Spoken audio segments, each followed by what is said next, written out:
En principio, agradecerles a todos que se sumen a esta actividad que hace el clúster audiovisual de Tierra del Fuego y bueno, desde la Secretaría de Cultura y la Dirección de Desarrollo Audiovisual acompañamos un poco como comentaba también en la primera charla, es un poco un acercamiento y un proceso también un poco de investigación y de contacto con experiencias de otras provincias que bueno, van sumando un poco a lo que desde diferentes espacios eh, se propone y tenemos como objetivo, ¿no? Como medio audiovisual.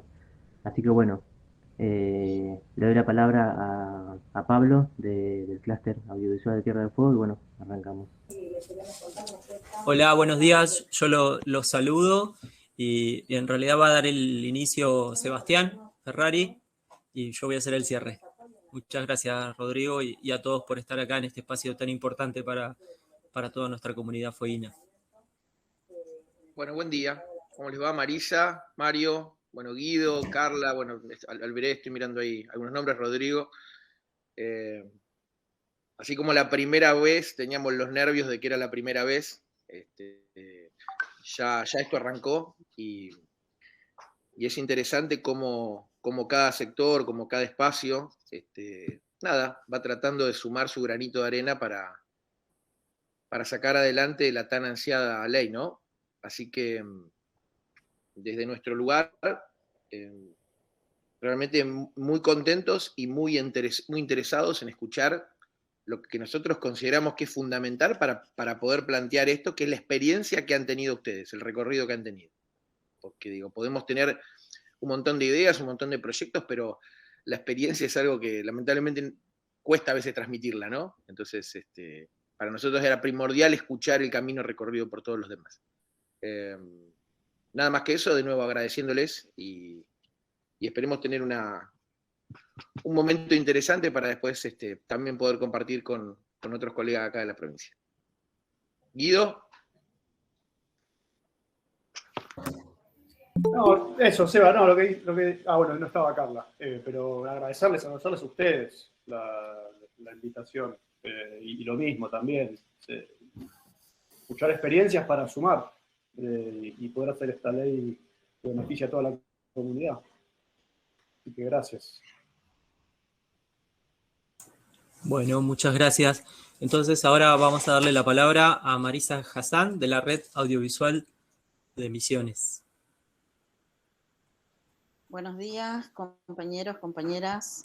Muchas gracias por la invitación y reiterar las felicitaciones de esta iniciativa, porque, bueno, de alguna manera son procesos que ayudan y alientan, ¿no? Y empujan las instancias de recorrido de un proyecto de ley. Con Mario nos organizamos para que yo ponga en contexto cómo fue el proceso que fue principalmente traccionado por el sector organizado. Y después, bueno, Mario va a profundizar una vez creado el instituto y demás. Yo, como digo, soy parte de la red de realizadores de misiones, de la Federación Audiovisual Argentina. Soy productora y también me toca la tarea de ser trabajadora del Instituto Audiovisual de Misiones que se crea por ley, ¿no? Voy a compartir con ustedes una pantalla para hacer un breve repaso, ¿no? de la cronología de cómo se fueron dando los pasos. A ver si lo encuentro acá. El momento crucial cuando uno quiere compartir pantalla. Bien.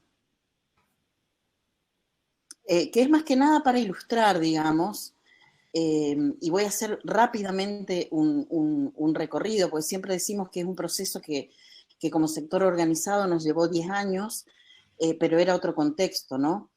Y esta ley, digamos, es resultado de un proceso de construcción colectiva y de mucho, mucho trabajo en el sector audiovisual. Como antecedentes, como contexto de esa ley, tenemos la creación allá por 1984 de un órgano que fue muy importante, que es el CITED, que empezaron a producir para la televisión series educativas, documentales con lenguaje de cine, ¿no? En el 97 se crea la carrera de director y productor de radio y televisión del ISER. En el 2003 se da la primera edición del Festival Oberá en Cortos, que fue fundamental como punto de confluencia para el sector organizado. En el 2004 conformamos, de hecho, nuestro espacio, la asociación de, en ese entonces no era asociación, era nada más que una red de realizadores audiovisuales donde confluimos trabajadores de todos los rubros, de todas las áreas del audiovisual, ¿no? Y ya en el 2006, en el mismo Festival de Verán Cortos, empezamos a pensar, ¿no? A partir de una mesa que se desarrolló ahí, pensar qué esperábamos, ¿no? de una ley audiovisual para misiones. En este sentido, insisto, fue fundamental el trabajo del sector organizado de la red de realizadores de misiones, ¿no? En el 2007 se presenta a la Cámara de Diputados un primer proyecto de ley que no pudo avanzar en su tratamiento. En el 2019 se da un segundo ingreso. Por ese entonces empieza toda la movida de la Ley de Servicios de Comunicación Audiovisual. Se da, no sé si recuerdan, ese foro consultivo que recorrió algunas provincias. Y en octubre se sanciona la Ley de Servicios de Comunicación Audiovisual, que bueno, eso pone un contexto totalmente diferente a nivel país, ¿no? Un año después se crea, bueno, el programa Polos Audiovisuales Tecnológicos, en nuestro caso el Polo NEA y el Nodo Misiones, que esta figura fue fundamental para nuestro proceso de ley porque nos convocó a todos, a todo el sector involucrado, no solo a la red de realizadores, sino actores, al sindicato, y en ese mismo 2010 y en ese contexto de nodo audiovisual, retomamos la idea de una ley provincial. También en ese año, y a partir de ese año empieza, ¿no?, a darse la movida y el incremento de la producción audiovisual en todo el país, digamos, por los fondos que se destinaron a partir de la Ley de Servicios de Comunicación Audiovisual. Bueno, compartir nomás unas fotos de reuniones que se hicieron, digamos, en el Nodo Misiones. Realmente fue un espacio muy rico, muy productivo. Y desde ese espacio del Nodo pensamos en una estrategia concreta. Dijimos, bueno, ¿cómo hacemos para poder avanzar, ¿no?, para poder traccionar el proyecto de ley? Entonces, así fue que pensamos en un espacio de foros. Y en el 2012 lanzamos el primer foro de políticas públicas audiovisuales, y ese primer foro tuvo la estrategia clara de poner el foco en la política pública nacional, ¿no? Teníamos la Ley de Servicios de Comunicación Audiovisual y era un marco ideal como para llamar la atención aquí en territorio, en la provincia, de la necesidad de un marco normativo para nuestro territorio, ¿no? En el 2013 hacemos el segundo foro. Entonces ya ahí pusimos el foco en la necesidad de ampliar este concepto a todo el sector involucrado, ¿no? Entonces, ¿qué se hizo ahí? Distribuimos el proyecto de ley y convocamos a mesas, a las casas de estudio, a los sindicatos, a los trabajadores, y se tomaron todos los aportes que se produjeron en este foro, y todo ese material se llevó a las comisiones de trabajo. Porque, ¿cuál era el tema acá? Hacer entender la especificidad de la actividad hacia adentro de la Cámara de Diputados, que son los que tienen la decisión, ¿no?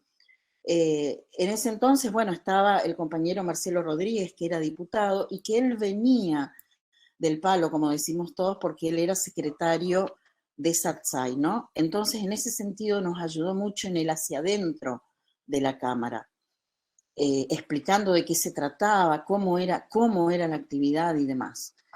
Y es así que, bueno,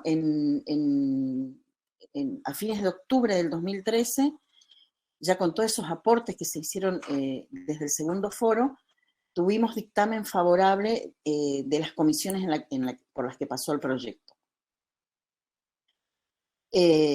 Fíjense ustedes cómo a partir, ¿no?, del foro, cómo empezó a acelerarse la cosa a partir del primer foro, porque ya en el 2014 nosotros logramos en el mes de mayo que se sancione la ley.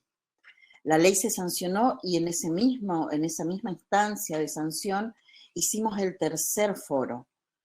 ¿Por qué? Nosotros como región NEA también estamos organizados y dijimos, bueno, es momento de ampliar lo territorial y hacer ver la necesidad de que provincias cercanas y que compañeros que muchas veces se integran a nuestros equipos de trabajo puedan empezar a traccionar marcos normativos para sus provincias. ¿Por qué hago este recorrido? Digo, para poner en valor fundamentalmente el trabajo organizado, ¿no? El pensar estrategias, de alguna manera esto que ustedes están haciendo, de visibilizar las otras experiencias de las otras leyes para a partir de ahí poder avanzar con la de ustedes. Bien, ahí me voy a pasar a otra porque ya, bueno, no voy a ahondar sobre la ley porque eso entiendo que ustedes ya tienen el proyecto de ley, el decreto reglamentario y demás, y me paso a el 2015, en mayo del 2014 se sanciona la ley, en el 2015, en abril, sale el decreto reglamentario que define las cuestiones específicas de esa ley, de implementación, digamos. En mayo de 2015 hacemos el cuarto foro de políticas públicas y decimos, bueno, ahora necesitamos pensar, ya está la ley, necesitamos pensar en el instituto que se viene y en la necesidad de organizarnos provincia adentro, ¿no? Y ahí fue que organizamos preforos, recorrimos, nos organizamos y fuimos a militar la ley a los municipios del interior. Y ya en el foro se prepararon documentos, porque se hicieron mesas de trabajo que tienen que ver con los pilares fundamentales de la ley, que son los pilares que sostienen el funcionamiento del instituto, y con las conclusiones de esas mesas se puso a consideración para ser tomados como guías en la definición de las líneas de acción del instituto. En diciembre del 2015 y con una acción coordinada también de la red de realizadores, ahí teníamos, esto es como anecdótico, digamos, pero es como una nota de color, había cambio de gestión y se nos iba el gobernador de ese entonces. Entonces nos enteramos que él iba a ir a grabar su discurso de fin de gestión al canal aquí de Posadas y bueno, fuimos ahí 5 o 6 compañeros a esperarlo y nos acercamos y le dijimos, gobernador, nuestra ley, el instituto, usted, no, yo les di mi palabra. Bueno, tal es así que la fecha de creación del instituto creo que tiene un día antes, Mario, bueno, vos me ayudarás con esto, un día antes de que termine el mandato del gobernador, firmó la creación del instituto y dejó ese decreto armado. Entonces, nada, tuvimos esa herramienta concreta. Perdón, sí. para ilustrar un poco esta épica anécdota que cuenta Marisa, les cuento que esta situación, les cuento porque hace, digamos, la cuestión, ¿no? Más allá de otros andamiajes, también está eso, ¿no? Esa épica de perseguir los objetivos con el corazón e irrumpir, digamos, así en un estacionamiento, porque era probablemente la última oportunidad. Aconteció un sábado, que si mal no recuerdo era 6 de diciembre, el 8 de diciembre sabemos que es feriado, el 9 era un día hábil y el 10 el gobernador hacía el traspaso de mando. Así que imagínense que en términos futbolísticos esto entró a los 48 minutos del segundo tiempo. Bueno, después la fecha en la que está firmado el decreto da cuenta de unos días antes, pero la verdad es que probablemente fue la última jugada del partido. Sumo eso, insisto, como dato de color porque también, digamos, más allá de los espacios más formales, está eso, ¿no? Que es un componente muy importante, el entusiasmo, las ganas y el dejar todo, porque imagínense ustedes que un cambio de mandato hubiese significado retroceder varios casilleros, a pesar de que el gobernador, ya te devuelvo la palabra, Marisa, ¿no? A pesar de que el gobernador que continuó esta gestión fue fundamental porque entendió desde el primer momento, incluso Marisa les puede referir también, digamos, algo de su perfil y por qué de alguna manera contribuyó en gran medida, pero indudablemente era retroceder varios casilleros, probablemente ese decreto hubiese tenido que volverse a hacer al año entrante, volver a tener que hacer todo un recorrido de firmas, era claramente, digamos, hubiera sido un altibajo en ese momento que afortunadamente se pudo resolver. Guido, sí, respecto a tu pregunta de si estaba incluido en la ley, sí. La ley prevé la creación del instituto. Y por eso también es importante, lo decíamos en el primer encuentro de ustedes, que yo pude participar también, ¿no? Lo importante de entender el contexto provincial y territorial, ¿no? Porque hay provincias que a priori ya saben que no va a ser posible crear un instituto. Esto lo digo porque también desde la FABA, de la que soy parte, siempre que podemos acompañamos los procesos de proyectos de ley justamente para dar cuenta de lo que sucede en las diferentes provincias. En determinado momento y al principio nos sentábamos con Córdoba, porque fuimos pioneros, Córdoba nos siguió, digamos, con la ley de ellos, con perspectivas totalmente diferentes, porque la nuestra comenzaba con un abanico mucho más amplio, ¿no? Que abarca la actividad cultural, comunitaria e industrial, ¿no? Y la de Córdoba tenía una raíz más industrial, ¿no? Entonces, este recorrido que ustedes están haciendo con las diferentes leyes provinciales también les hace conocer la particularidad y les va a permitir a ustedes en esta conversación, ¿no? Porque es una permanente conversación con el Poder Legislativo, con el Ejecutivo, donde realmente son los que tienen el sensor real de si sería posible o no crear un instituto, una estructura de un instituto, ¿no? Nosotros habíamos tenido como el visto bueno con esa posibilidad y por eso quedó incluida eso en la ley, ¿no? Y para cerrar un poco la cronología, la ley también establecía la realización del Foro de Políticas Públicas Audiovisuales en forma bianual, ¿no? Eso quedó establecido por ley, porque realmente nosotros vimos que en nuestro caso fue una herramienta muy, muy poderosa, muy buena, digamos, donde realmente eran espacios donde confluíamos y donde se hacían aportes reales y donde nos permitía escuchar las voces de los diferentes sectores en los diferentes estadios de desarrollo aquí en la producción. Entonces, por eso siempre decimos no la importancia, porque tampoco es posible que el sector solo traccione una ley, porque si no es como que quedaría trunca la visión de quiénes son quienes tienen la responsabilidad de ejecutarla, como el Ejecutivo, digamos, o de legislarla. Entonces, bueno, me interesaba un poco esto, ¿no? Para decir, bueno, entender las realidades provinciales, poner a disposición esto, ¿no? Lo que sucede y lo que está sucediendo hace varios años a nivel país, que es el surgimiento de estos marcos normativos o de la voluntad, porque es lo que nos permite territorialmente tener nuestra dinámica y hablar desde otro lugar cuando queremos intervenir en la política pública nacional, ¿no? Sería ideal un país con sus marcos normativos a lo largo de todo el territorio, donde por un lado se nos permita y tengamos asegurado un recurso para el fomento de la producción, de la capacitación, de la distribución, etcétera, digamos, complementado con los fondos nacionales.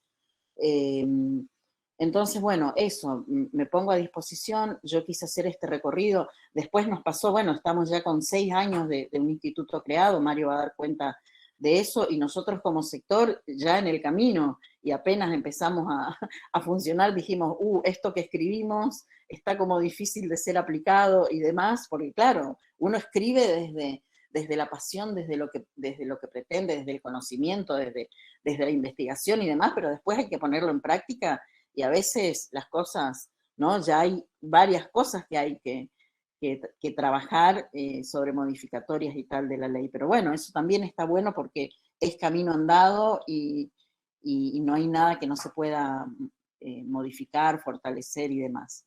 Así que bueno, por mí estoy, digamos, quería dar cuenta de este proceso que fue muy rico, y con mucha entrega y con otro contexto, ¿no? Ahora es posible acelerar estos procesos, así que avanti, compañeros y compañeras, que acá estamos para traccionar en conjunto. Muchas gracias, Marisa, por tus palabras. Rescato esto muy, muy fuerte que dijiste, ¿no? Que uno escribe desde la pasión. Creo que todos los que estamos acá estamos por elección propia y por la pasión que nos mueve en este rubro tan particular. Ahora sí, te escuchamos, Mario. Bueno, muy buenos días a todas, a todos una vez más. Muchísimas gracias por la invitación. Realmente nos alegra mucho saber que está en este proceso, porque claramente el día de la felicidad plena para el sector será el día en que todo el territorio provincial tenga un desarrollo equilibrado y que de esa manera también se pueda, digamos, repensar el esquema que hoy rige, digamos, a nivel país con respecto a la asignación de recursos y demás para las y los realizadores que desarrollan su actividad en todo el país, ¿no? Nosotros desde nuestro lugar, bueno, humildemente referirles la experiencia, creo que Marisa ha sido elocuente con esta cronología, así que yo le sumaría de mi parte 2 o 3 aspectos nomás para reflexionar con ustedes, y en todo caso me parece que después podemos hacer un ida y vuelta que va a ser más enriquecedor con los puntos que específicamente tal vez a ustedes les interesen saber. La primera cuestión que sobre la cual quería referirme es justamente lo que vos preguntabas, Guido, el órgano de aplicación. El órgano de aplicación es un aspecto fundamental para pensarlo desde el primer momento, porque el órgano de aplicación va a resultar determinante para alcanzar o no alcanzar los objetivos que tenga la ley. O sea, a veces uno pasa por alto, ¿no es cierto?, la semántica del término, pero como su nombre lo indica, el órgano de aplicación es esa herramienta que va a permitir alcanzar los objetivos de la ley. Entonces, ahí lo que Marisa decía es fundamental, viendo, digamos, las distintas normativas que están en el estado en que estén, digamos, ¿no?, ya sancionadas y en algunos casos aplicadas, como la nuestra, o en otros en estadio de desarrollo, vemos que los objetivos son bien distintos. Algunos tienen claramente un corte industrial y son de alguna manera de aplicación más sencilla, se podría decir, toda vez que estén los recursos, porque tienen, digamos, como un foco más concentrado en cuanto a lo que necesitan hacer, digamos. Y me parece que eso está muy bien si es lo que satisface de alguna manera las necesidades y las expectativas de la comunidad que lo está impulsando, digamos, ¿no? La ley nuestra en ese sentido es una ley amplia. Si ustedes la leen, verán que tiene, digamos, injerencia el instituto, digamos, en los aspectos industriales, pero también en los aspectos comunitarios, también, digamos, en aspectos artísticos. Tanto es así que tiene de alguna manera, si ustedes ven, recorren cuáles son los distintos géneros que apoya la ley, van a ver que tiene una enumeración importante, digamos, ¿no? Y también prevé el resguardo de las obras audiovisuales y también prevé la alfabetización. Entonces, como todo en la vida, hay pros y contras. Yo, que no participé en la redacción de ese documento, puedo decir con cierta objetividad que soy un fanático del mismo, porque esa amplitud, digamos, ¿no? A mí me parece, desde el punto de vista de la gestión cultural, un abordaje muy integral de la cuestión del audiovisual, ¿no es cierto? Es decir, del audiovisual como un elemento presente en la cotidianidad de todos y cada uno de los habitantes de la comunidad. Entonces, en ese sentido, es fundamental tener muy claro cuál es el objetivo. Porque claramente la contra de esto es que de alguna manera se divide un poco la energía al tener que abarcar, digamos, varios aspectos relacionados con la actividad. Eso hace que los recursos, tanto humanos como técnicos, como el tiempo y en fin, todo lo que hacen al ejercicio, a la ejecución, digamos, de las acciones, esté repartido en distintos frentes también. Ese es un aspecto fundamental yo creo que ustedes tienen que darse todo el tiempo necesario para entender, para determinar qué quieren hacer con la ley, digamos, si quieren, por sobre todas las cosas, apuntar al fomento industrial, que insisto, está muy bien, o además quieren tener un poco más de injerencia en el aspecto comunitario, digamos, ¿no?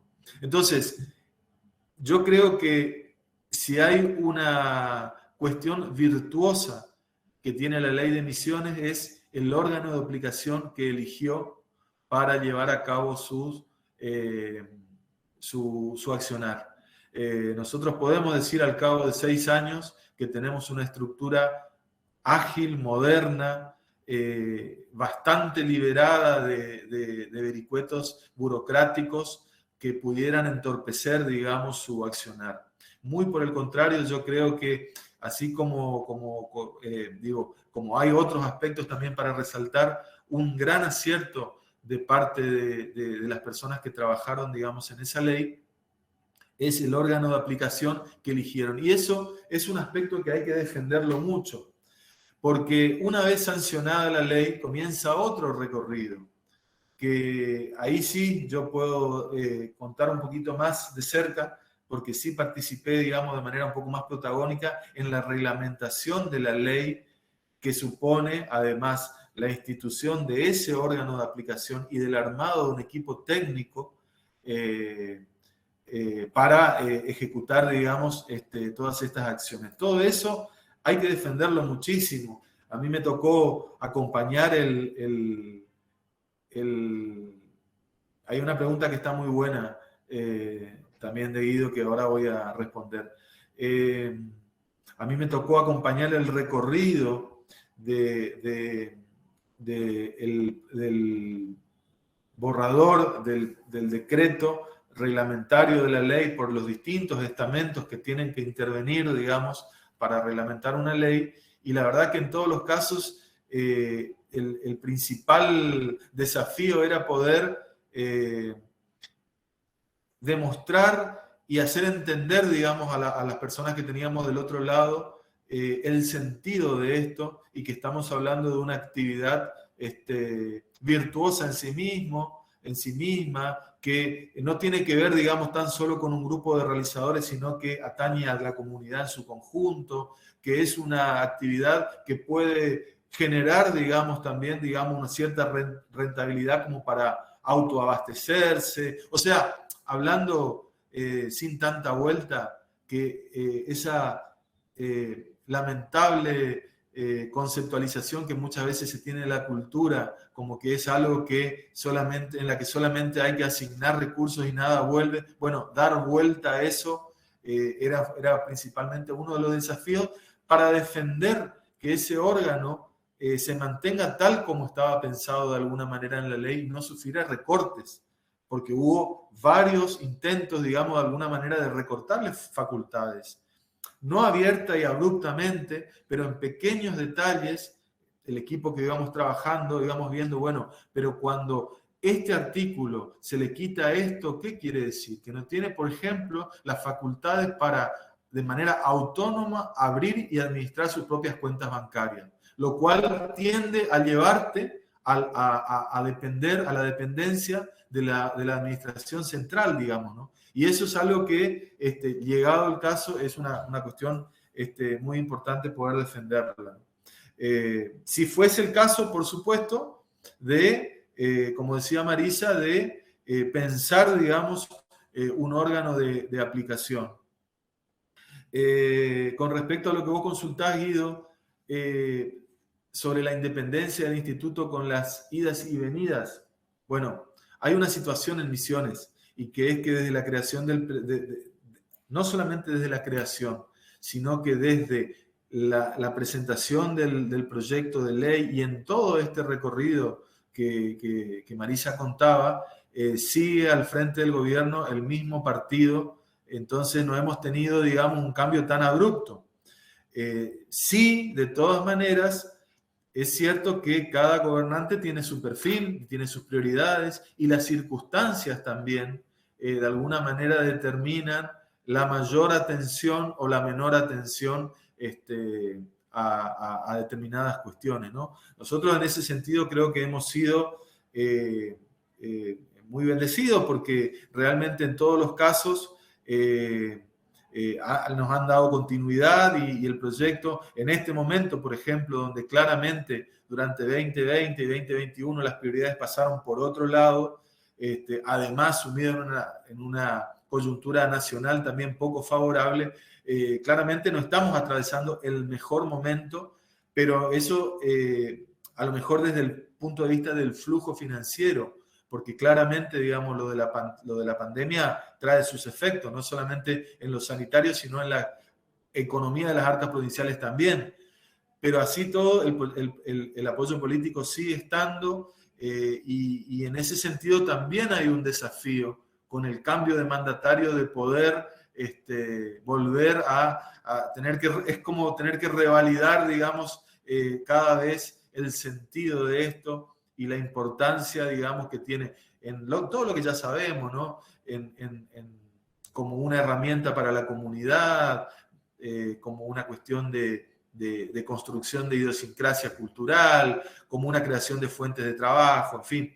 Entonces, la verdad es que te puedo contestar solamente a medias la pregunta, Guido, pero sí diría yo, y soy insistente con este tema, discúlpenme, pero creo fervientemente en ello, que ante un cambio de gestión, un ente descentralizado como es el IABIN no tendría bajadas tan directas y tan marcadas como sí tendría estar, digamos, dentro de una administración central de un ministerio, por ejemplo, que son órganos mucho más políticos. También tienen la ventaja de que tienen otra fuerza, ¿no? Otro nivel de llegada, pero que claramente están mucho más marcados de alguna manera por la agenda política y por supuesto por los mandatos partidarios. Entonces, en ese sentido también pensar en una estructura, digamos, algo desprendida de la unidad central, me parece que es importante.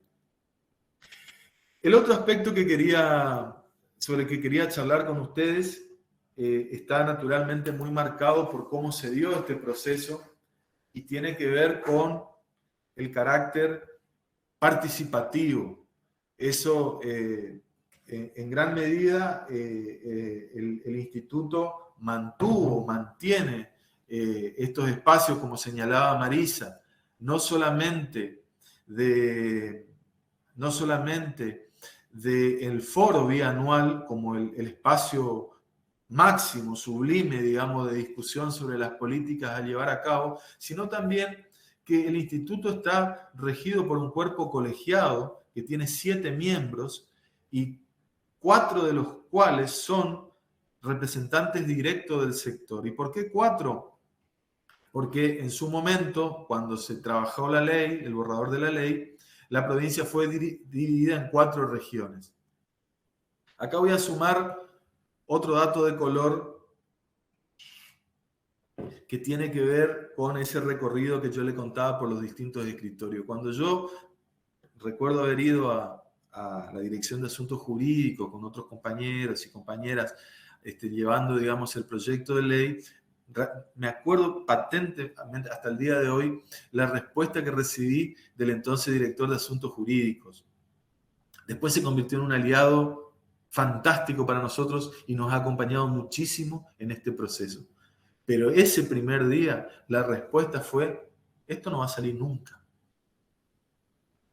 Así, lapidario. Y el argumento fue que un cuerpo colegiado donde el sector tiene mayoría por encima del Poder Ejecutivo es una cuestión irracional, ¿por qué el gobernador firmaría algo cediéndole el poder a, digamos, de alguna manera al sector sin reservarse, digamos, la posibilidad de conducción? Entonces, bueno, idas y vueltas finalmente salió. O sea que, digamos, no hay que quedarse tampoco ni desanimarse, digamos, con estas respuestas así tan categóricas. En efecto, el Consejo Directivo del Instituto está integrado por 7 miembros, 4 de ellos son representantes de los trabajadores.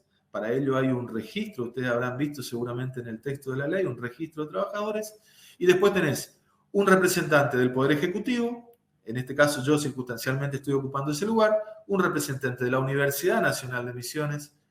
En ese caso, en ese momento era la única universidad que tenía carreras afines y que participó todo en ese proceso. Por eso ese lugar, esto yo creo que hoy por hoy debería revisarse, porque hay otras casas de estudio, digamos, hay otras universidades que tienen oferta y que están participando con nosotros. Lo mismo así también en el caso de los sindicatos. SICA y SATSAID, en este caso en Misiones, solamente hay representación de SATSAID, o sea que es el delegado, el representante por parte de los sindicatos ha sido designado por SATSAID. ¿A qué me lleva esto? Bueno,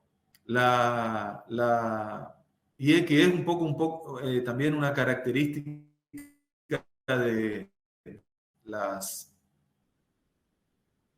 organizaciones, de cómo la cultura ha ido ganando espacio en el ámbito de lo público, que por otra parte debemos decir es muy reciente.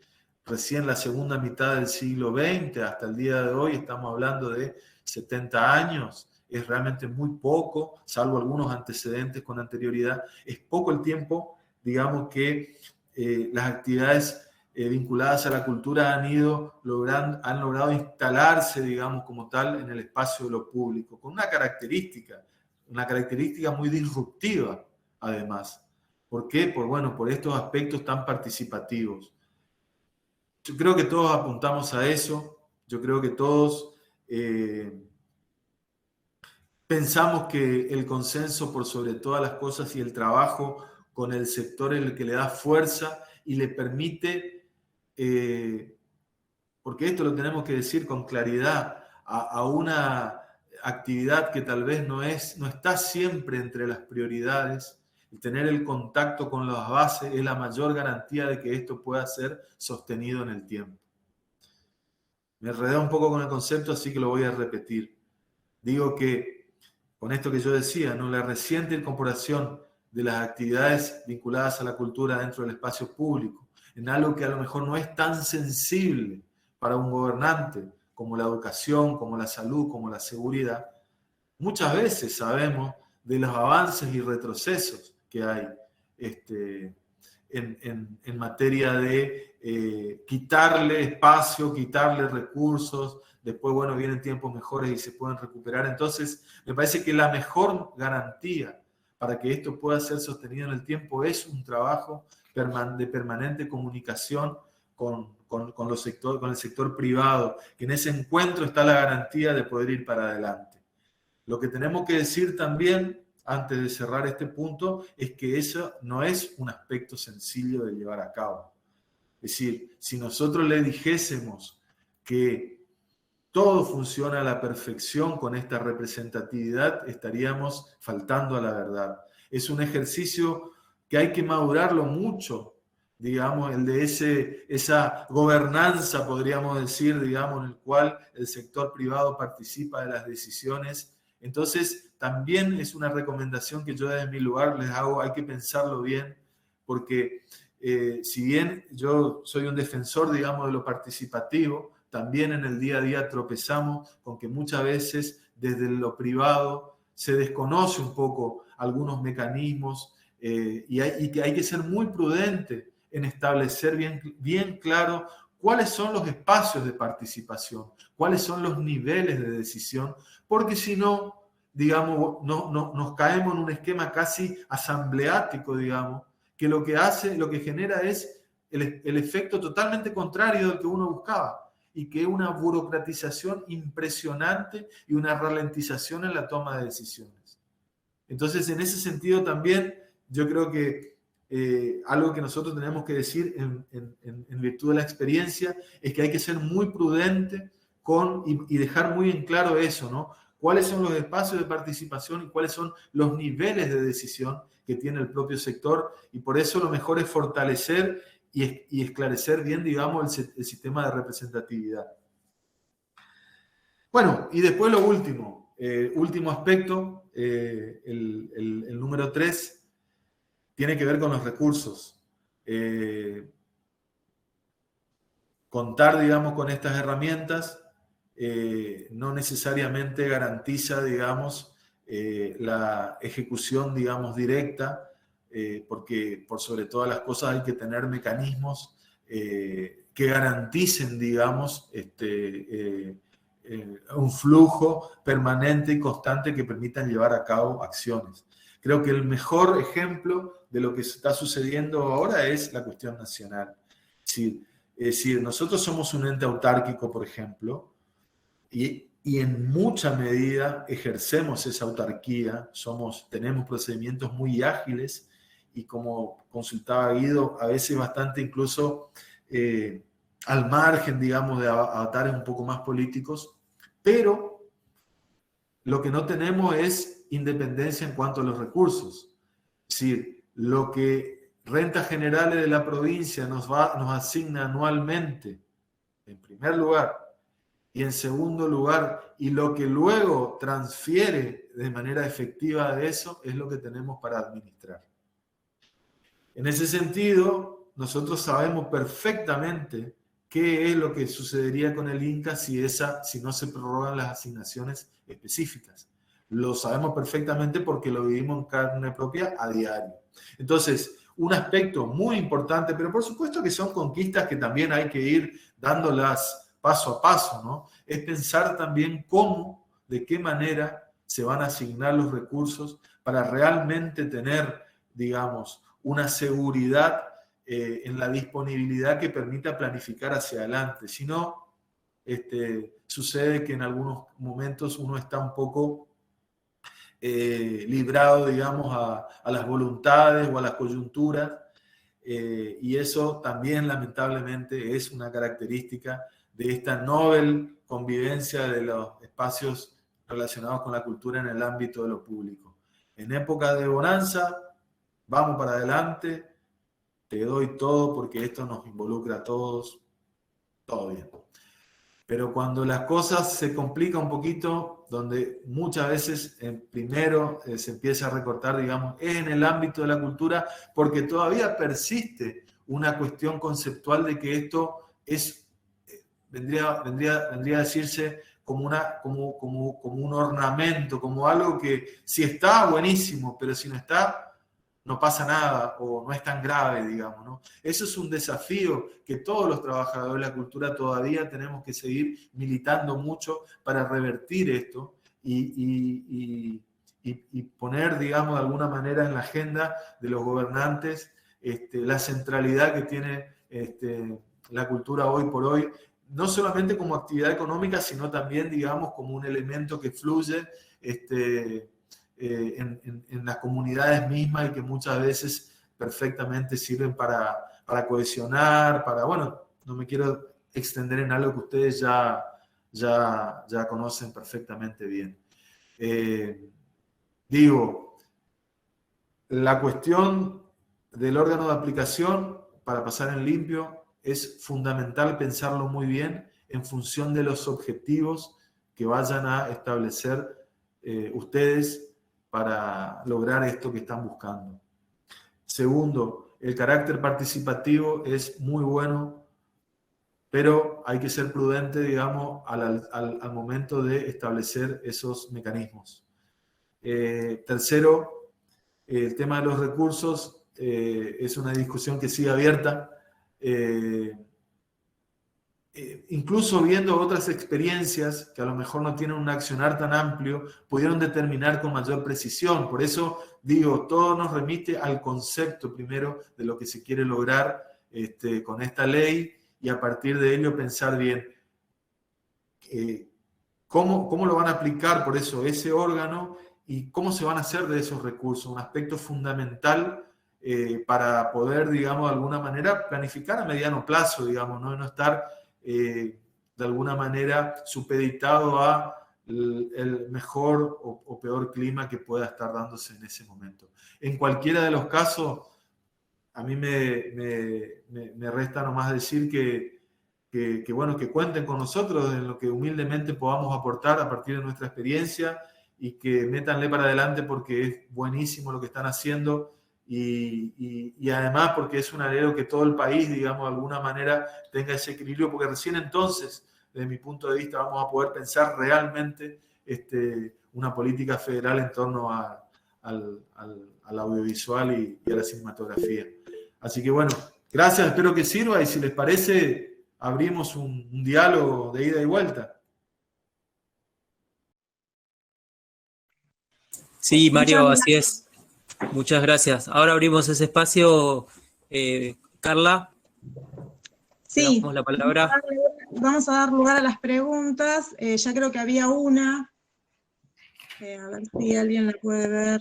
Sí, a ver, dice Guido, ¿de dónde salen los recursos? Bueno, los recursos salen de rentas generales, fundamentalmente. Ustedes van a ver que además hay otras remesas, allí hay algunos excedentes y algunas asignaciones específicas, pero el grueso fundamentalmente sale de rentas generales de la provincia. Entonces, nosotros no tenemos un mecanismo de recaudación directa o una asignación específica, sino que estamos de alguna manera supeditados a lo que nos asigne anualmente el presupuesto. En el último caso, el presupuesto ha sido de 70 millones para 2022. 70 millones haciendo la observación de que nuestra ley contempla varios aspectos, por ejemplo, la alfabetización. Entonces no es que son 70 millones para transferir directamente a proyectos productivos, digamos, ¿no? A producciones, sino que ahí hay que tener en cuenta, digamos, todo el sostenimiento de un equipo técnico que de alguna manera es lo que desarrolla innumerable cantidad de proyectos y acciones complementarias que hacen también al fortalecimiento del sector productivo. Pero digo, a diferencia de otras iniciativas donde muchas veces dicen, bueno, son 70 millones para invertir o para repartir, digamos, entre proyectos de realización audiovisual. Bueno, no es el caso.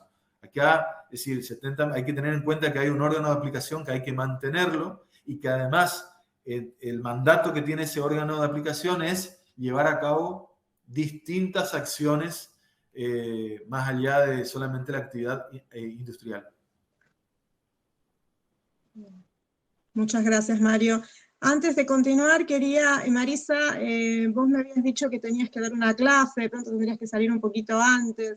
Bueno, te liberamos cualquier cosa porque ya estamos un poco sobre el tiempo. Igualmente, ya estamos cerrando. Yo tengo acá anotado, por ejemplo, 3 cosas puntuales. Una tiene que ver con este órgano que ustedes hablan, que me parece muy importante esta característica de que sea autárquico, ¿no? Eso es como muy importante por todo lo que vienen diciendo, es también cómo se maneja el INCA y es como la forma en que las cosas pueden suceder o avanzar.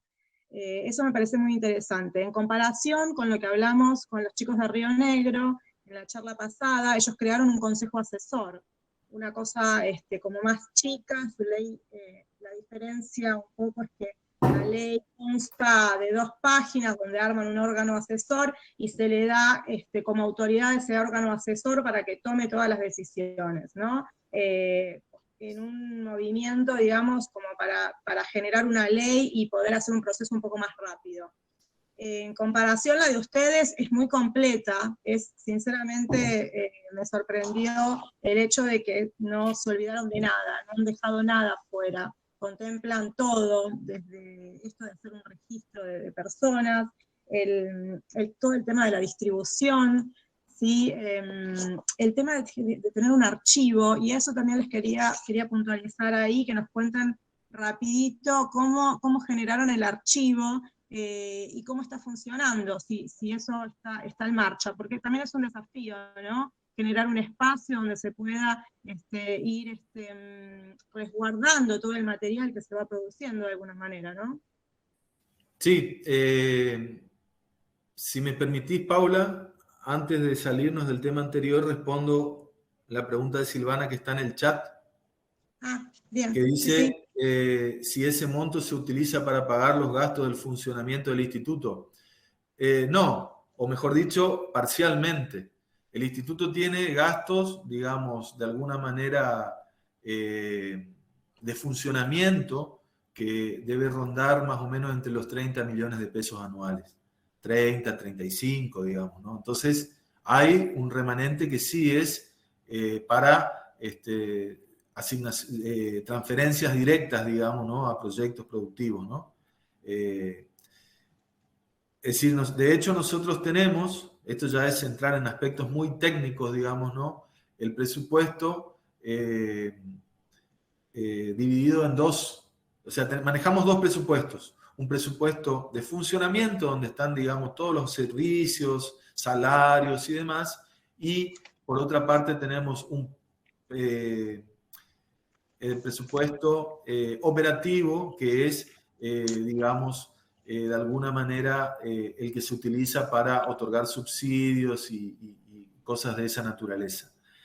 ¿Qué es lo interesante de esto? Eso también en algún momento fue una pelea bastante dura, que nosotros logramos que ese presupuesto operativo no esté regido por la ley de contabilidad de la provincia como sí está regido el presupuesto de funcionamiento, con lo cual, digamos, es bastante más ágil el proceder, no hace tan burocrático. O sea, si alguno de ustedes forma parte de alguna estructura gubernamental, me va a entender, por ejemplo, cuando yo digo que ese presupuesto operativo no tiene que pasar por la Comisión de Contención del Gasto y ese tipo de cosas que sabemos que son recorridos eternos, digamos, ¿no? Lo otro sí, naturalmente, porque, bueno, está... Entonces, para cerrar este punto, ¿no? Hay dos aspectos, ¿no? Con respecto a lo financiero, ¿no? Discúlpenme, yo traigo estas cuestiones del día a día, a lo mejor me estoy adelantando un poco, pero son cuestiones para ir viéndolas, digo, el porqué de pensar un órgano así o asá, el día de mañana terminan siendo determinantes. Por ejemplo, nosotros, el año pasado, desde el punto de vista administrativo, ejecutamos todo el presupuesto. Todo el presupuesto, o sea, nosotros presentamos todos los pedidos de fondo, afectamos todo lo que teníamos a distintos proyectos, y a diciembre, al 31 de diciembre, ¿todo eso se pagó? No, porque Hacienda no nos transfirió, digamos, todos esos montos. Pero a diferencia de lo que muchas veces sucede en los entes centralizados, digamos que no se pagó porque no caminó el expediente, porque quedó trabado en la contención del gasto, porque... No, a nosotros nos pasa eso. Nosotros, jurídica y administrativamente, nosotros tenemos todo presentado, todo ejecutado. Ahora, después si hay disponibilidad de fondos, no, eso ya es otra cosa. Pero como muchas veces decimos nosotros, estamos a un enter de que ese depósito entre. Porque desde el punto de vista burocrático no tenemos trabas. Y eso es un aspecto muy importante de tener en cuenta. Perdón, con respecto al tema de el AGAM, el Archivo General, a mí me parece es una de las cosas, pero recontra nobles que tiene la ley, preservar el patrimonio audiovisual como tal, digamos, ¿no? Nosotros, esto viene de entre casa, digamos, también lo que voy a contar, de alguna manera, durante los primeros años estuvimos muy ligados a una empresa del Estado provincial, Marandú Comunicaciones, cuya finalidad es proveer de internet a toda la provincia, a todos los organismos públicos, escuelas y localidades donde no llega la oferta privada. Esa empresa contaba con un data center muy importante, entonces nosotros pudimos alojar ahí un espacio y empezamos a trabajar, y digo empezamos porque también, digamos, es alguna de las cuestiones que no las tenemos totalmente desarrolladas al día de hoy. Es una de las asignaturas que tenemos un poco pendiente, pero empezamos a trabajar con un catálogo de cada una de las obras que los propios usuarios nos iban mandando, y es más, estábamos en el desarrollo de una autoadministración de parte de las obras por parte de los usuarios, donde pudieran subir eso, resguardarlo y liberar el uso del mismo de acuerdo con 2 o 3 categorías. Solamente para el resguardo y de visualización absolutamente liberada, o solamente para el resguardo y visualización en algunos casos puntuales mediante una autorización. Está un poco trunco porque, a decir verdad y con total franqueza, de todos esos grandes objetivos que tiene la ley, estamos yendo por parte, digamos, ¿no? Y no es el AGAM a lo que más nos hayamos podido dedicar todavía, un poco por eso, y otro poco porque después los planes de la provincia también cambiaron con relación a esa empresa, y esa empresa abandonó de alguna manera la cuestión esta del data center y cuestiones que tenían que ver con diseño, digamos, de software, y eso lo transfirieron a otro organismo que está ahora haciendo, digamos, está constituyéndose, y ellos como que centralizaron más, digamos, su accionar en la provisión, en la distribución mayorista fundamentalmente de Internet, y minorista en algunos casos como instituciones públicas y demás que yo les contaba, ¿no? Entonces, ese cambio de plan a nosotros también nos significó una interrupción en este proceso que estábamos llevando a cabo, y eso es un poco también la razón por la cual al día de hoy no tenemos tan desarrollado. Pero ¿qué pretendemos? Que el patrimonio audiovisual esté muy resguardado. ¿Qué nos pasa? Algo que ustedes como foínos deben entender muy bien. Hicieron una provincia muy joven, igual que ustedes, y si alguien la conoció hace 20 años y vuelve, se va a encontrar con una geografía absolutamente cambiada, por un montón de cosas, por un desarrollo, porque digamos, algunas mega obras, por ejemplo, un embalse modificó totalmente, digamos, la geografía costera de algunas localidades, bueno, por un montón de cosas. Existía, digamos, bueno, todo eso que significó un impacto social tremendo, en gran medida tenemos la urgencia de resguardar, y porque hay registros en virtud de esta experiencia que contaba Marisa, ¿no? Del CIPTED en el año 80 y pico. Además hay registros de muy buena calidad, hechos por profesionales. Muchos de esos registros están en UMATIC, una parte en Betacam. Entonces también nosotros lo que pensábamos era la importancia, por sobre todas las cosas, del resguardo. Y en segundo lugar, que desde ese ámbito también se pudiese hacer circular de alguna manera ese patrimonio como un aporte también, digamos, a la comunidad en general, y particularmente tomando al audiovisual como una herramienta, pensando en la escuela. O sea, un área dinámica en ese sentido, por un lado en la custodia de las obras existentes, pero también con la misión de poner a circular, digamos, esa cuestión. No lo hemos podido lograr todavía. Al momento, hoy una dificultad puntual que tenemos es la dificultad de contar con espacio para alojar todo ese material, y también estamos aprendiendo, hay que decirlo, cuestiones que tienen que ver con el derecho del uso de las obras, y bueno, es un mundo en sí mismo, digamos, lo del archivo, apasionante, por cierto, así que, pero bueno, requiere de mucho tiempo de dedicación. Mario, ¿y ustedes? Muchas gracias, Mario. Una preguntita rápida para hablar con eso. Una pregunta rápida para que justamente es de lo que está hablando. ¿El instituto tiene un lugar físico? ¿Un espacio asignado? Sí, fuimos un instituto errante durante mucho tiempo. Nos reunimos mucho en cafés, trabajamos mucho en nuestras casas, aportando nuestros propios equipos.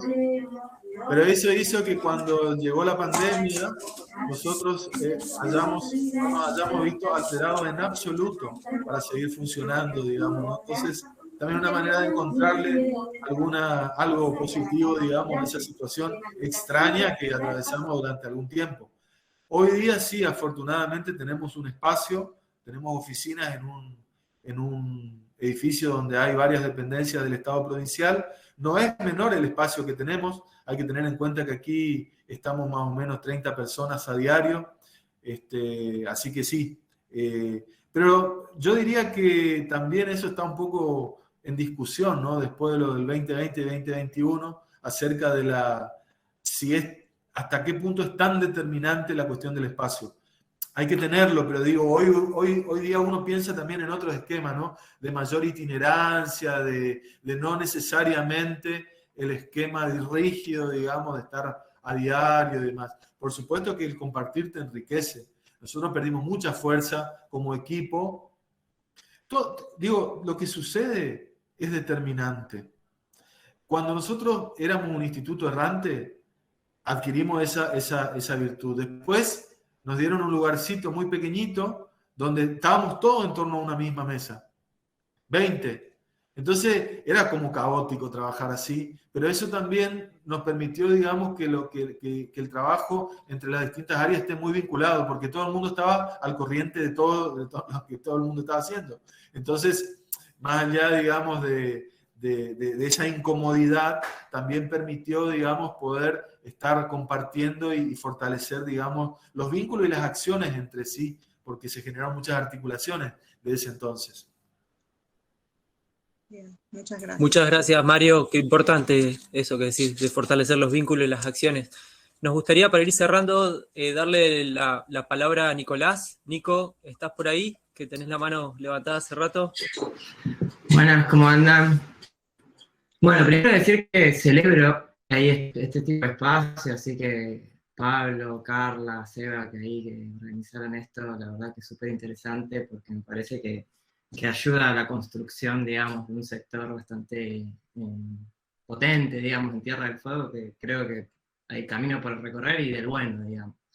Y Mario, gracias, o sea, te quería agradecer también por este intercambio, por todos tus conocimientos y experiencia, y consultarte una cosita específica, porque, bueno, nosotros también, ves que estamos con Guido en ACAF, somos como otra asociación, trabajamos también, como la idea es seguir proyectando, justo estamos en una etapa un poquito más verde, en términos obviamente de ley, y la idea es ir creando como un anteproyecto que después queremos abrir para ponerlo en debate con los chicos, con el clúster, con toda la comunidad, porque nos parece fundamental esto que mencionabas de la participación, justamente de generar algo que le sirva a todos y a todas, digamos, ¿no? Que pueda incluir a todo el sector y a todas sus necesidades, digamos, ¿no? Entonces estamos como en esa etapa de armar un anteproyecto que para tener algo concreto y poder ponerlo como en debate y sumar todas las opiniones, digamos, ¿no? Y en esta línea te quería consultar y que me lo respondas brevemente porque ya te sacamos mucho tiempo, me parece. No, porque ustedes tienen esta particularidad del instituto, ¿no? Es algo que también consume recursos y presupuesto del Estado, ¿no? Que es una decisión ahí a tomar, ¿no? Tanto por estructura, por empleados, por gente, que es un dinero que también se puede destinar, en tal caso, si uno no lo crea, justamente a inversión, es decir, bueno, le vamos a demandar un número X al Estado. Bueno, cuando vos entrás en esa demanda de presupuestaria, crear un instituto te saca mucho, digamos, ¿no? En términos, son recursos que el Estado puede repartir en diferentes sectores, y bueno, en tal caso uno tiene que poner justamente esa línea fina de cuánto demanda ahí para poder lograr ganar y avanzar en ese camino.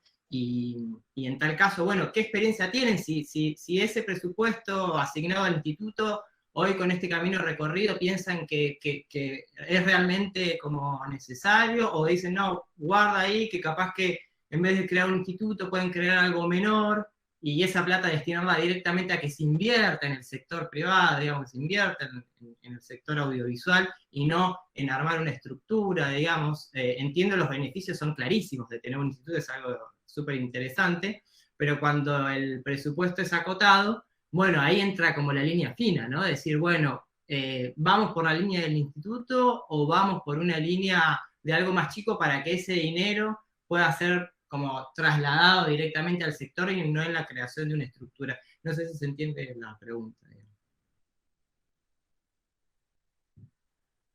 Perdón, estaba silenciado. Decía que no solo se entiende, sino que además me parece espectacular la pregunta, porque claramente es un interrogante que nosotros nos hacemos. Yo en esto no tengo una respuesta institucional, te voy a dar mi opinión.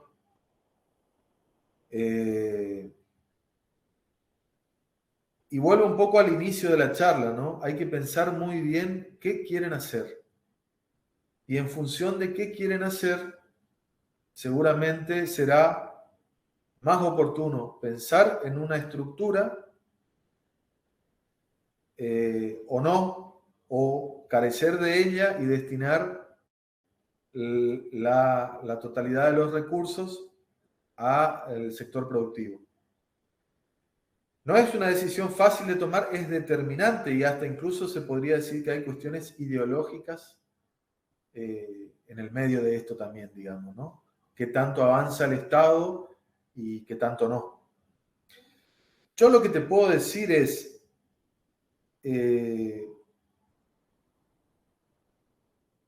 si nosotros apelamos, digamos, un poco a la matemática,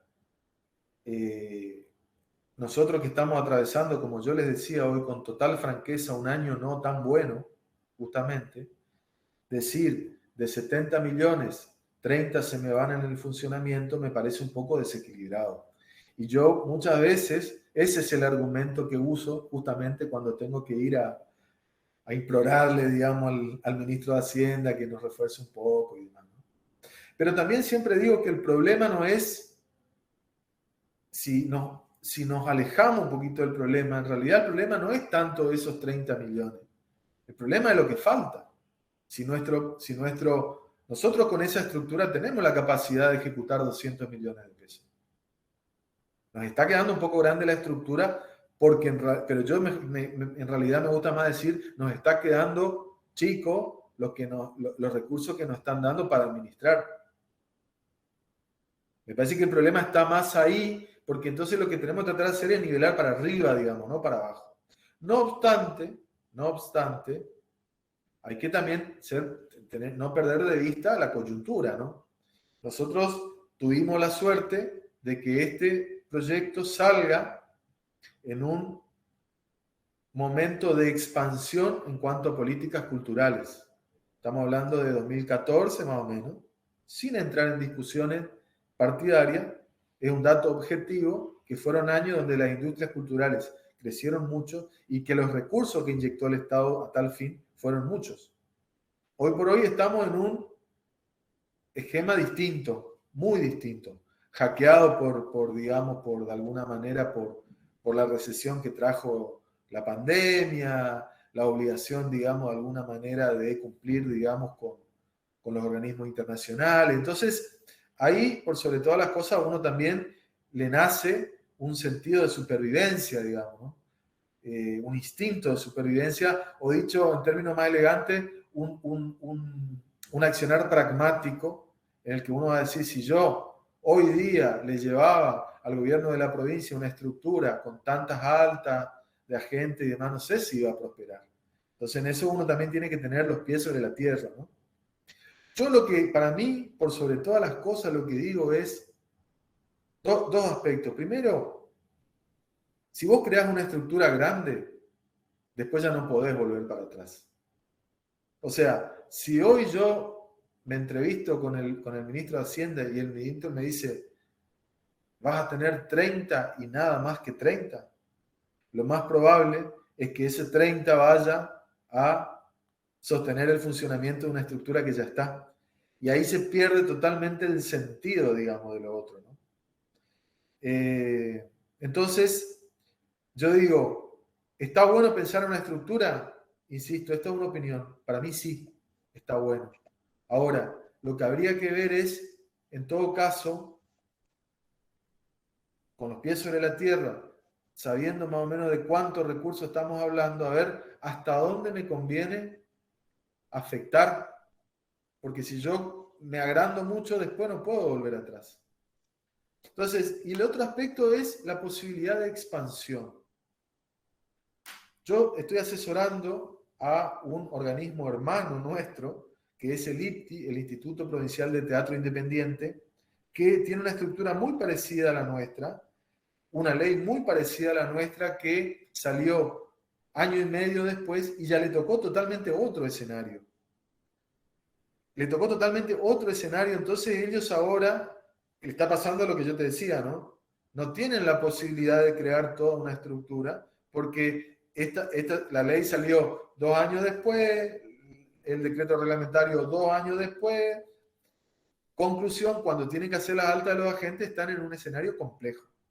Entonces lo que yo le digo es, fíjate qué es lo mínimo que vos podés tener para funcionar y en todo caso dejá abiertos los canales que el día de mañana, en época de mayor bonanza, puedas ir incorporando. Porque si no, corres 2 riesgos. 1, que esto no salga. O 2, que esto salga, pero tu propia estructura te consuma todos los recursos. Pero también le hice la misma recomendación, pero trata de no tampoco, digamos, rendirte tan fácil en decir, bueno, entonces, ¿sabes qué? Hagamos nomás una dirección general bajo la... Digo, hay que tratar de buscar el equilibrio, porque ahí ese ya es el fin, eso es como la rendición, digamos, de alguna manera. Va a ser eso y siempre va a ser eso.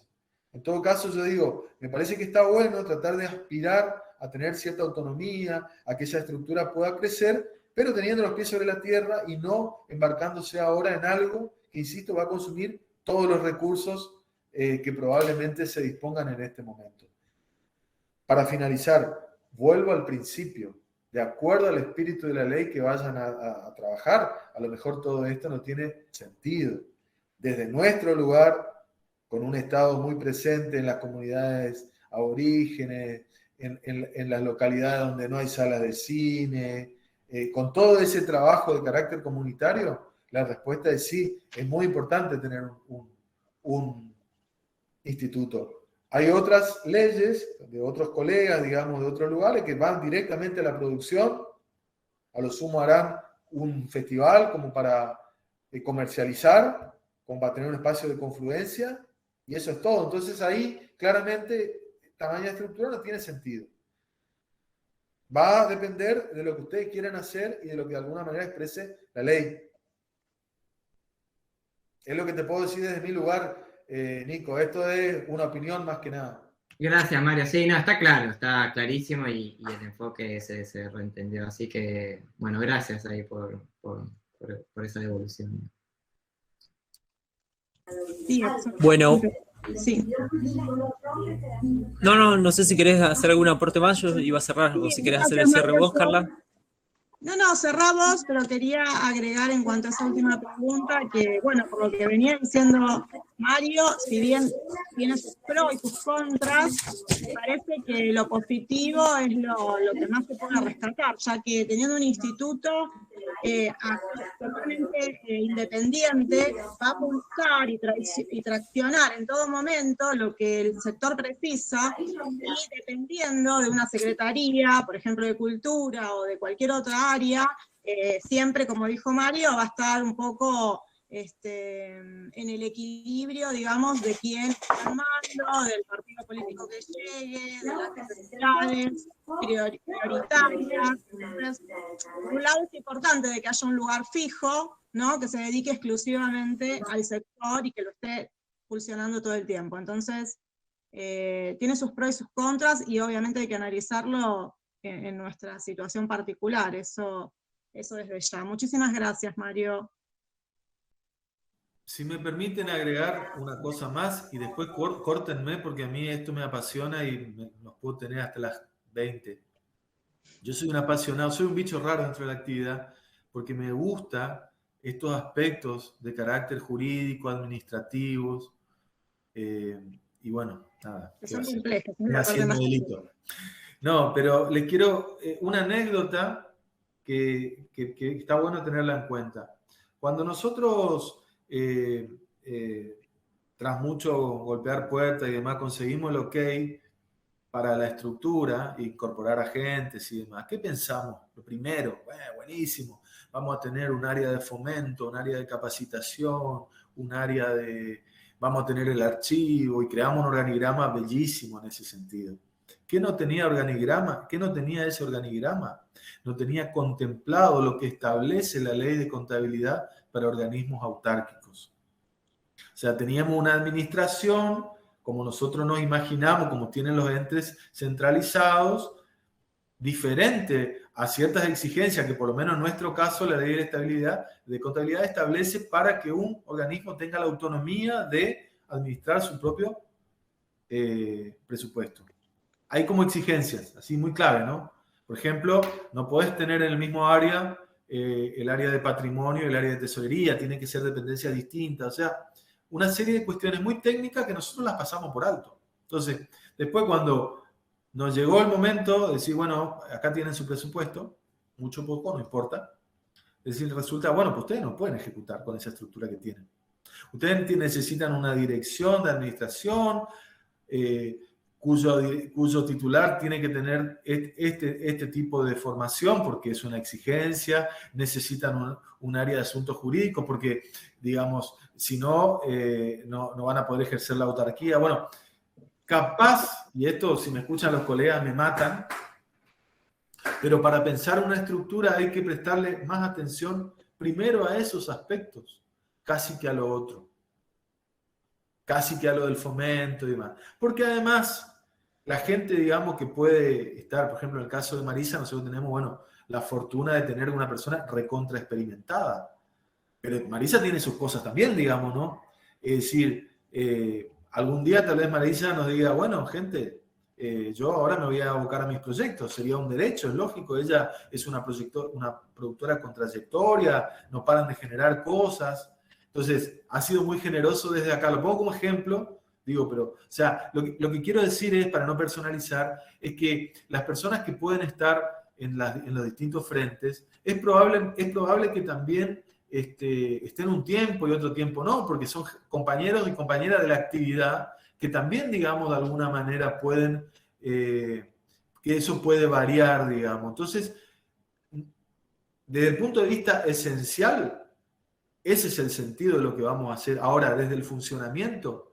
Antes que pensar en eso, yo pensaría en cómo funciona, digamos, cuál es el mecanismo, o sea, cuál es procedimentalmente hablando, qué necesitas, digamos, para poder ejecutar un presupuesto, asignar recursos, etcétera, etcétera. Eso me parece que es lo más importante, sobre todo teniendo en cuenta en este contexto, no les quiero augurar nada, pero me imagino que hoy por hoy cualquier creación que se haga va a estar medio justa porque el escenario claramente es muy complejo. Entonces, digo, como que uno tiene que, para mí, armar medio lo mínimo con la posibilidad de expansión y ver cuáles son las áreas claves que no pueden faltar en esa primera formación. Eso es así como una recomendación que de último momento que se me ocurre también tenerla en cuenta, digamos. Perfecto. Perfecto, Mario, muchísimas gracias. Bueno, un placer, la verdad que un placer. Cuando gusten, todo el equipo a disposición. Muchísimas gracias, Mario. Pablo. Bueno, muchas gracias a todos los que participaron. Me quedo así con cosas puntuales, como lo del foro, me parece un espacio súper importante. Preservar el patrimonio audiovisual también. Hace poco hubo una experiencia, nos compartieron hace un par de semanas que se rescató un material audiovisual documental muy antiguo, no recuerdo si venía de Dinamarca o de dónde, y solamente habilitaron 2 proyecciones y después lo tenían que borrar. Que nos involucraba a nosotros, ¿no? Creo que esto aplica al caso, pero como anillo al dedo, como decimos vulgarmente. Y bueno, y esto del ente del instituto también nos parece fundamental porque si hay una ley, también tiene que haber un órgano que se encargue de que se respete y se controle también. Así que bueno, les agradecemos a todos. Próximamente vamos a estar subiendo esto al canal de YouTube también, así queda como material de consulta. Que tengan una hermosa jornada y gracias, muchas gracias nuevamente. Chao, gracias. Gracias. Recordando que seguimos con los ejemplos de Mendoza y de Córdoba durante el mes de mayo. ¿Sí? Nos vemos. Gracias a todos por participar.